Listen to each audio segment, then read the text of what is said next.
This story tells of a woman's silent scream and her struggle from darkness to light. Every share can save another life. If you hear this voice too, subscribe to the channel and like the video, because sometimes just one voice is enough. Zawadi wakes up early in the morning. In front of their small, mud-plastered house, her mother is cooking corn porridge in a black pot placed on 3 stones. Zawadi sits quietly beside her. Without a word, her mother begins braiding her daughter's hair. Neither of them speaks. Only the scent of earth carried by the wind and the distant crowing of roosters can be heard. Zawadi straightens an old blanket spread on the floor, not looking at her mother. My cousin told me there was a dance school in the city. It had a big stage. There were lights. Her mother doesn't look up. Her voice is hoarse and tired. There's light in the city, but no warmth. Zawadi doesn't answer. Her little fingers clasp her knees. Her mother braids the last strand of hair and then withdraws her hands. The sound of a motorcycle approaches. A cousin from the city appears in the dust cloud. She is dressed in bright clothes, a bag tied behind her. Zawadi stands up. Her mother also rises slowly and walks inside. She brings a blanket and wraps it around her daughter's shoulders. She looks into her eyes. "Let no one take you," she says. "Choose your own path." Zawadi gets on the motorcycle without a word. She drives away without looking back. Her mother doesn't move. She just continues to stir the fire. Her eyes are lost in space as the porridge simmers in the pot. As soon as Zawadi steps off the motorcycle, he merges with the bustling city streets. Every step is a door to a new world. The sky is gray, the buildings towering, people walking quickly. His eyes scan the surroundings. Lights, bright signs, high walls. Everything is different but cold. His cousin holds his hand tightly, and they move through the crowd. "You should pursue your dreams here," he says. But Zawadi has a mixed expression on his face. Curiosity, fear, and a touch of loneliness. They pause for a moment. Zawadi takes a deep breath. "It feels like there's no place for me here," he says. "I want to go back, but I can't." His cousin simply shakes his head, gazing at Zawadi with a look of mixed knowledge and hope. Sirens sound in the distance in the background, and the fast, relentless rhythm of city life continues. For the first time, Zawadi senses just how difficult the road ahead of him is. She closes her eyes and opens the door to her new life. Zawadi stops in front of a small, crowded apartment building.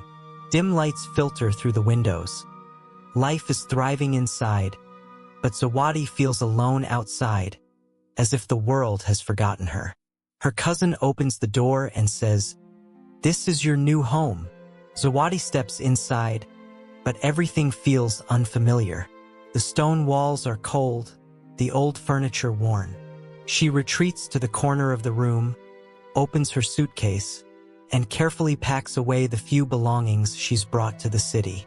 Outside, the sounds of the street rise. Car horns, shouts, footsteps. But Zawadi withdraws inside, withdrawing into herself. A while, as her neighbors clamor past, someone looks at the window and smiles faintly. Zawadi notices this but doesn't respond. Her eyes are filled with tears. Her heart is filled with hope, yet fear. Night falls and rain begins outside. Drops of rain trickle down the window. Zawadi wraps herself in her blanket and closes her eyes. He thinks of his mother's warm hands, the smell of corn porridge, their little house. A fire burns inside him, both fear and resilience. The next day, Zawadi decides to explore the city. He walks and walks, but with each step, the burden of loneliness grows heavier. He tests his own strength, forced to overcome these challenges. His eyes linger for a moment on a playground. As children run and play, a faint smile appears on Zawadi's face. Perhaps one day, in this city, he too will find light and warmth. The next morning, Zawadi wakes early. She looks out the window of her small room at the city. The sky is gray, the air cool, and a little gloomy. Today, she's decided to turn a new page in her life. She picks up a few dry loaves of bread and puts some money in her pocket. She carefully closes the door and heads downstairs. Outside, the chaos and crowds of the city seem to swallow her whole. Zawadi, carrying her small suitcase, wanders through the large streets. The buildings reach the sky, the people are fast and hectic. She gazes around in awe, yet feels a sense of dread with every breath she takes. She stops along the way and tries to ask a few people, "Where's the dance studio?" But most of them don't understand her or pretend not to care. A man approaches her with a stern expression and asks, "What are you doing here, little girl?" Zawadi hesitates but is determined. "I want to learn to dance." The man frowns and warns, "It's hard here. Don't dream." But Zawadi doesn't give up. The hope he carries within him makes him strong. As he continues on his way, his shoelace uncoils and he falls to the ground. He pauses for a moment, overcome with despair, and bends over. But he stands up, ties his shoelace tightly, and continues walking. He's like a small but determined shadow in the city crowd now. Zawadi has stumbled upon his first obstacle, but he's still at the beginning of his journey. While walking through the city, Zawadi suddenly plunges into a crowd that suddenly appears before him. He's caught in the noise, shouts, and rapid movements. A street performer, a small child, writhes in pain on the ground.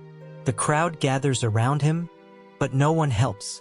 Zawadi steps forward without hesitation. Courage wells up within him, and he leans down beside the child. "You're okay. What happened to you?" he asks softly. The child opens his eyes and gives a pained but grateful look. Someone in the crowd shouts harshly, "This place is dangerous. Don't get involved," he warns. But Zawadi, overcoming his fear, tries to lift the boy. At this moment, a man emerges from the crowd and glares at Zawadi. "Who are you?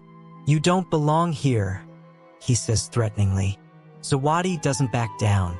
With determination in his eyes, he replies, "I'm here too. I'm here for anyone who needs help." The man looks a little taken aback, then frowns, saying, "Let's see how long you can last here," and walks away.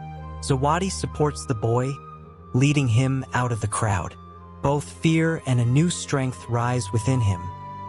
He slowly discovers the meaning of belonging to the city.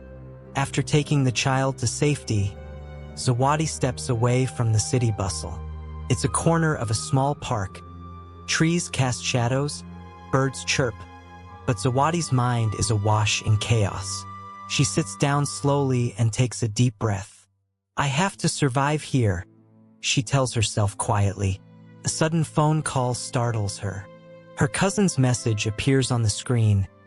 "Dance class is starting. First lesson is free. Go on." Zawadi hesitates, but then straightens up. "Maybe this is my opportunity," she thinks. When she arrives at the dance class, she sees a large hall, sparkling mirrors, and hundreds of different people. Fear and excitement intertwine, but step by step she begins to move.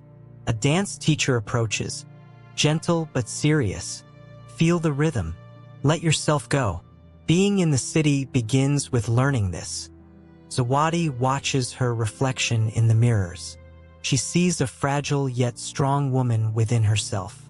The desire to belong to the city slowly blossoms in her heart. At the end of class, Zawadi looks out at the gray concrete walls as she leaves the hall. "There's a new life here," she says, her voice filled with determination. And then she realizes, the city isn't just about the lights, it's about the hope and courage it carries within. Zawadi is in her second week at the dance studio. She's gotten used to her steps, her movements more fluid. Her instructor recognizes her talent. One day, after class, an unexpected figure is waiting for her at the door. A well-dressed, bespectacled, middle-aged man. His name is Mr. Juma. He introduces himself as a representative of a production company. "We support talented girls. I've watched you. You're a shining light," he says with a smile. Zawadi is hesitant at first, but the man is so kind, the offer so tempting. "You can enter competitions, participate in music video shoots, maybe even see Europe," he says. And then he hands her a business card. "Come back tomorrow just to meet. It's your decision." Zawadi can't sleep that night. She paces the room between the narrow walls of the rented house. She holds her baby in her arms and looks at him. "I want a good life for you," she says quietly. In the morning, she goes to the appointment. The place they call the studio is a secluded building outside the city. From the outside, it looks harmless. Inside, there are a few young girls, quiet, their gazes blank. Zawadi becomes uneasy. Once inside, she realizes her phone has been taken. "This is just for security," the woman at the reception desk says coldly. A door opens. Juma and two other men are sitting in the dimly lit room. Zawadi is given elegant clothes and asked to get dressed. "This isn't about dancing," Zawadi tells herself. She wants to leave immediately, but the door is locked. A girl whispers to her, "Don't resist. They'll send us to other countries." That's all. Something inside Zawadi snaps. She remembers her baby. Her mother's words that morning, "Let no one take you. Choose your own path." She heads for the door. She punches. She screams. At that moment, a security guard arrives. But luck is in her hand. Just outside the door, an officer bringing goods into the building hears their voices. He realizes what's happening. Zawadi runs away. She runs out. She's not even wearing her shoes. She's out of breath and crying. But she's alive. And she's free. If this story touches your heart, if you witness a girl's dreams, a mother's silent prayers, the hope that hangs at the edge of a life, please subscribe to the channel. Help us reach this voice to more people. After escaping the studio, Zawadi walks for hours. She has no address, no phone number, only a business card in her pocket, dust and fear on her. As darkness falls, she arrives at the door of her old dance studio. It's closed. She sits on the street, her knees drawn up. No one else notices her. As the city rushes by, Zawadi slowly collapses. Towards midnight, an old woman notices her. She's carrying boxes of food. "What are you doing here, girl?" she asks. Zawadi raises her eyes. She cries silently. The woman picks her up and takes her home. Small but safe. She gives her a bowl of soup and an old quilt. "My name is Mama Asha," she says. "Sometimes God hides you in another mother." Zawadi can't sleep until morning. Mama Asha listens to her story about her mother, the village, her baby, her dream of dancing. The next day, Mama Asha reaches out to an old friend. She's a volunteer at a local women's shelter. A new place is found for Zawadi. It's a sheltered, secret address. There are other girls staying here too. They've all been on similar paths, fallen into similar traps. Zawadi is no longer alone. She begins to speak for the first time. She writes. She cries. She tells stories. She listens. Dance, though temporarily distant, is still in her heart. But now her priority is to rebuild herself. And one day to find her baby. The shelter Zawadi is placed in is an old guest house with whitewashed walls, far from the city center. But heavy silences hang within. The women here speak little. They try not to make eye contact, because every glance is a window into the past. Zawadi spends her first days simply observing. She sits in her bunk, observing the others' behavior. Some sit alone in the dining hall, others wake up screaming at night. This place is not a shelter, but a silent battlefield. One day, a volunteer therapist arrives. She's a young woman. Her eyes are determined, but her voice is soft. "Just say your name, nothing more," she says. It's there that Zawadi hears her voice for the first time. "Zawadi." The sessions begin. The words flow slowly. Zawadi talks about Kwame, the studio, her mother, her baby. But every recount is like pulling out a nail. It makes her bleed. A few weeks later, the therapist hands her a small notebook. "Write. If you can't speak, write. If you can't explain, draw." Zawadi first draws shapes in her notebook, not words. A slender baby's foot, a woman's figure on her knees, then a cornfield, and a motorcycle. Slowly, the words begin to flow. "My mother's last words. Let no one take you. Choose your own path. But I'm lost." With those words, a light ignites in Zawadi's mind. She was taken, but now she has the right to choose a path. Her relationship with the other women in the shelter strengthens. They prepare meals together, braid their hair, sometimes just sit quietly next to each other. The void in Zawadi's heart slowly begins to fill. Her own loneliness mingles with the loneliness of others. One night, the television remains on. A national news channel broadcasts a report on human trafficking. Zawadi's breath catches as she watches the news. On the screen, a man resembling Kwame. In the background, a familiar building, and for a few seconds, a photograph, a newborn baby. He approaches the screen. He can't be sure, but something inside him cries out, "This could be my son." The next morning, he goes to the shelter director. "I want to fight," he says. "I don't want to hold him back. I want to save him, my son, and myself." A mother's tears are sometimes invisible, but they remain. A daughter's dreams are sometimes stolen, but they remain. After watching this scene, please leave a comment. You will come back. This could be the prayer not just for Zawadi, but for thousands of women among us whose voices we still haven't heard. Be our voice. Give power to the story. Zawadi emerges from the shelter door with a small bag in hand. She wears a second-hand jacket, her hair in a fresh braid. Her face is tense, but for the first time, there's a directional look in her eyes. She boards the bus. As she heads toward the city, she looks out the window. People walking on the sidewalks, illuminated signs. Zawadi is no longer one of them, but somewhere in that crowd, they are hidden. She goes with the volunteers to a charity. She holds out her notebook. That baby, that building, I recognize them. The photos are compared. The authorities intervene. Zawadi describes every line, every word in the notebook.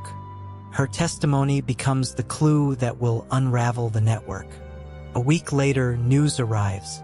A private clinic on the outskirts of the city is raided. The kidnapped babies are found. One of them is ready for a DNA test. Zawadi's hands tremble as she waits in the room. Hours pass. Then someone enters. A piece of paper in hand says just one word. "He's your son." Zawadi's knees weaken. She doesn't cry. She simply sits on the floor. And then she whispers, "I didn't leave you. I found you." The moment Zawadi held her baby for the first time, time stood still. She looked into his eyes, a small, innocent face, everything she possessed. The silent struggle that began in the shelter had now become the most sacred moment of her life. Hours passing in the clinic, the white room of the emergency room. As Zawadi held little David in her hands, she felt the pain of the past tearing away with every beat of her heart. Her tears were silent, yet powerful. A nurse announced the DNA test results. "It's your son," she said. Zawadi paused. her world was restored. Police pursuit, new investigations. Deputy James Washington continued to support Zawadi. The FBI and local police now had concrete information about Kwame Asante and other affiliated networks. Secret witness testimonies, documents, and sketches in the notebook combined to form the basis for a major operation. Media and community support. Amara's story began to be featured on radio programs and local television stations. Human rights organizations began representing Zawadi and making her voice heard. A charity, Women Walking with Light, supported Zawadi and the other victims who had rescued her, initiating the rehabilitation process, building a new life. While feeding David, Zawadi's first sketches in her notebook had her dream of returning to her mother's village. But now Guven was with her. With free counseling provided by volunteers, she learned to sing, dance, and write again. In her second year, they set up a small stage with the rescued women. Her voice and dance were now a hope for others. Social solidarity and activism. Zawadi began to speak from her soul. She was invited to conferences to share her story with other women. Her words reached millions, and that small spark was now turning into a light. Even when the world was dark, I didn't extinguish my light, she said in one speech. Women's rights advocates applauded her, and she was no longer alone at the microphone. She was flanked by David, his brother Chike, Deputy Washington, and Mama Asha. Justice served. Kwame Asante and unknown affiliated organizations were prosecuted in international human trafficking cases.